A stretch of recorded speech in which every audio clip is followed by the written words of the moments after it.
আসসালামু আলাইকুম। আশা করি যে যেখানে আছেন অনেক বেশি ভালো আছেন। আজকে আমি আপনাদের সঙ্গে শেয়ার করার জন্য নিয়ে আসলাম একটি ভীষণই ভালো হেয়ার কেয়ার রেমেডি।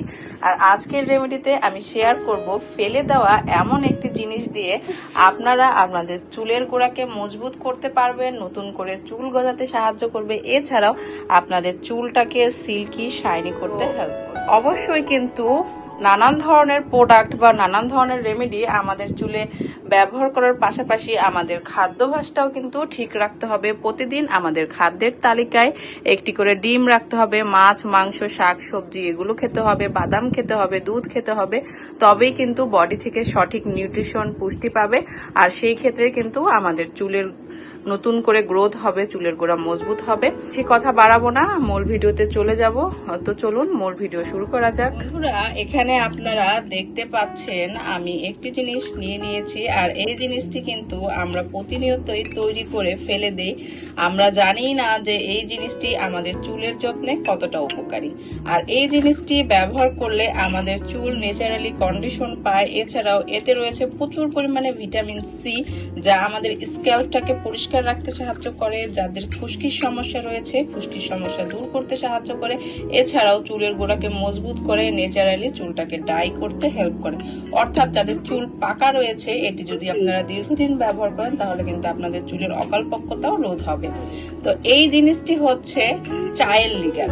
বন্ধুরা, এখানে আমি চায়ের লিগার সামান্য একটু চা পাতি দিয়ে কিন্তু কড়া করে একটি চায়ের লিগার তৈরি করে নিয়েছি। আর এর মধ্যে এখন আমাদের আরো দুইটি উপকরণ অ্যাড করতে হবে। তো চলুন দেখে নেওয়া যাক এই চায়ের লিগারের সঙ্গে কি এমন জিনিস আমরা মিশিয়ে ব্যবহার করব। প্রথমে আমি যে জিনিসটি অ্যাড করব তা হচ্ছে ক্যাফি। এখানে আমি নেসক্যাফির একটি মিনি প্যাক নিয়ে নিয়েছি। আপনারা যে কোনো ব্র্যান্ডের যে কোনো কফি নিয়ে নিতে পারেন, তবে অবশ্যই সেটা যেন ব্ল্যাক কফি হয়। অন্যান্য কফিতে কিন্তু দুধ, চিনি মেশানো থাকে, সেই ধরনের কফি বা ক্যাপাচিনো ব্যবহার করলে কিন্তু হবে না। ক্যাফি ব্যবহার করতে হবে, অর্থাৎ ব্ল্যাক কফি যেটা, সেটাই কিন্তু ব্যবহার করতে হবে। দেখুন এখানে কিন্তু কফির বিনটা দেখা যাচ্ছে আর দেখাই যাচ্ছে যেটা ব্ল্যাক কফি। তো এখানে প্রথমে আমি এক প্যাকেট কফি নিয়ে নিব। আর এখানে কিন্তু 1 টেবিল চামচ পরিমাণ কফি থাকে। আর প্রথমে এটি আমি চুলের গোড়াতে ব্যবহার করব, যার ফলে চুলের গোড়াটা কিন্তু মজবুত হবে এবং স্ক্যাল্পে খুশকি, নানান ধরনের ব্যাকটেরিয়াকে ধ্বংস করতে সাহায্য করবে। আর যখন আমার স্ক্যাল্পে এটি ভালো করে অ্যাপ্লাই করা হয়ে যাবে, তারপরে কিন্তু যেটুকু অবশেষ থাকবে আমি লেন্থে ব্যবহার করার জন্য এখানে কন্ডিশনার মিক্স করে নিব। আর আপনারা বরাবরই জানেন আমি সানসিল্কের হেয়ার ফল সলিউশন কন্ডিশনারটা ব্যবহার করি, বা আমাদের চুলে এই কন্ডিশনারটাই ভালো মানায়। আর রিজনেবলের মধ্যে আমার কাছে এটি খুব ভালো লাগে। তো আর বেশি কথা বলবো না, এখানে আমি যে কফিটা নিয়ে নিলাম। আর অবশ্যই এখানে একটি ইম্পর্টেন্ট কথা বলে রাখি, আপনাদের চুলে যেদিন শ্যাম্পু করবেন তার পরের দিন, যেদিন আপনাদের কন্ডিশনার করার দিন থাকবে, সেই দিনই কিন্তু আপনারা এটি আপনাদের চুলে অ্যাপ্লাই করবেন। চুলে তেল দেওয়া অবস্থায় যদি আপনারা এটি অ্যাপ্লাই করেন তাহলে কিন্তু এই রেমেডিটি কার্যকারিতা পাবে না। তো এখানে দেখুন এটা কিন্তু আমার মিলানো হয়ে গেছে। দেখি বাবা, নিচে পড়বে। এইভাবে করে এই যে মেলানো কিন্তু হয়ে গেছে। দেখুন কফি পাউডারটা কিন্তু খুব সুন্দর করে মেলানো হয়ে গেছে। তো এখন আমি আপনাদের দেখিয়ে দিব এটি আপনারা কিভাবে স্ক্যাল্পে অ্যাপ্লাই করবেন। যদি আপনাদের কাছে কটন প্যাড থাকে বা যে কোনো ড্রপার থাকে, ড্রপার নিয়ে কিন্তু এইভাবে করে চুলের গোড়ায় গোড়ায় ড্রপ করে কিন্তু দিয়ে দিতে পারেন। তো এখানে আমি ওর চুলটা প্রথমে ট্যাঙ্গেল ফ্রি করে নেব। দেখুন মাশাআল্লাহ, ওর চুলে শুধু শ্যাম্পু করা হয়েছে হেয়ার অয়েলিং এর পরে, তাতেই কিন্তু অনেক বেশি চুলটা সিল্কি দেখা যাচ্ছে। প্রথমে আমি এই ট্যাঙ্গেল ফ্রি ব্রাশটা দিয়ে চুলটা এভাবে করে ট্যাঙ্গেল ছাড়িয়ে নিচ্ছি।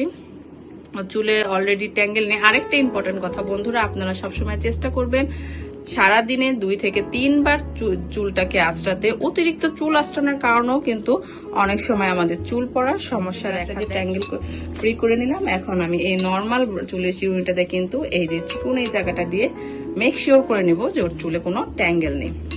তো দেখুন ওর চুলে কিন্তু কোনো ট্যাঙ্গেল নেই। এখন ওর স্ক্যাল্পে কিভাবে করে আমি এটি অ্যাপ্লাই করব তাই আমি আপনাদের দেখিয়ে দিচ্ছি। ওর স্ক্যাল্পে কিন্তু যেভাবে করে আমরা অয়েল মাসাজ করি সেইভাবে করে কিন্তু দিয়ে দিব। এই যে দেখতে পাচ্ছেন, এভাবে করে দেওয়ার ফলে কিন্তু গড়িয়ে পুরো চুলের গোড়ায় গোড়ায় কিন্তু স্ক্যাল্পে, আপনারা দেখতে পাচ্ছেন ওর পুরো স্ক্যাল্পে কিন্তু এটি অ্যাপ্লাই করা হয়ে গেছে। আর আমি চুলের অগ্রভাগেও কিন্তু এখানে অ্যাপ্লাই করে দিয়েছি। এখন আমি যে কাজটি করব, আমার হাতের মধ্যে এইভাবে করে কন্ডিশনারটা নিয়ে নিব, নিয়ে এই যে দেখুন, দেখি বাবাগুলো, এইভাবে করে চুলটা যেহেতু ভিজা আছে এইভাবে করে এই জাস্ট লেন্থে অ্যাপ্লাই করে দিব। এখানে দেখুন আমার কিন্তু এটি অ্যাপ্লাই করা হয়ে গেছে, আর এটি আমি শুধুমাত্র 10 মিনিট রাখবো চুলে, তারপরে কিন্তু নর্মাল পানি দিয়ে ধুয়ে ফেলবো। আর ধোয়ার পরে কেমন চুলে রেজাল্ট আসে সেটাও আমি আপনাদের সঙ্গে এক্ষুনি শেয়ার করে দিব। তো একটু পরে ফিরে আসছি। আমি ওর চুলটাকে ট্যাঙ্গেল ফ্রি করে নিয়েছিলাম, এখন কিন্তু কোনো রকমের কোনো ট্যাঙ্গেল নেই, জাস্ট আপনাদের দেখার সুবিধার্থে কিন্তু এখানে আমি একটু আঁচড়ে নিলাম। চেষ্টা করবেন যখন চুলটাকে গোসলের পরে প্রথম আঁচড়াবেন এইভাবে উল্টো দিকে করে আঁচড়াবেন, কোনো সিঁতি কেটে আঁচড়াবেন না, তাহলে কিন্তু যখন চুলটা শুকায় তখন কিন্তু সেই দিকে সিঁতিটা হয়ে যায় বা সেই দিক থেকে কিন্তু চুলটা ফাঁকা হতে শুরু করে। সেই জন্য ঘুরিয়ে ফিরিয়ে সবসময় কিন্তু চুলে সিঁথি করবেন। অনেক সময় এই পাশে করবেন, অনেক সময় মাঝে করবেন, অনেক সময় এই সাইডে করবেন, অনেক সময় উল্টে চুল আঁচড়াবেন। তো সব রকম ভাবে কিন্তু চুল আঁচড়াতে হবে। একরকম করে সবসময় চুল আঁচড়ালে কিন্তু চুলের মধ্যে একটা ভাঁজ পড়ে যায়, দেখতে কিন্তু ভালো লাগে না।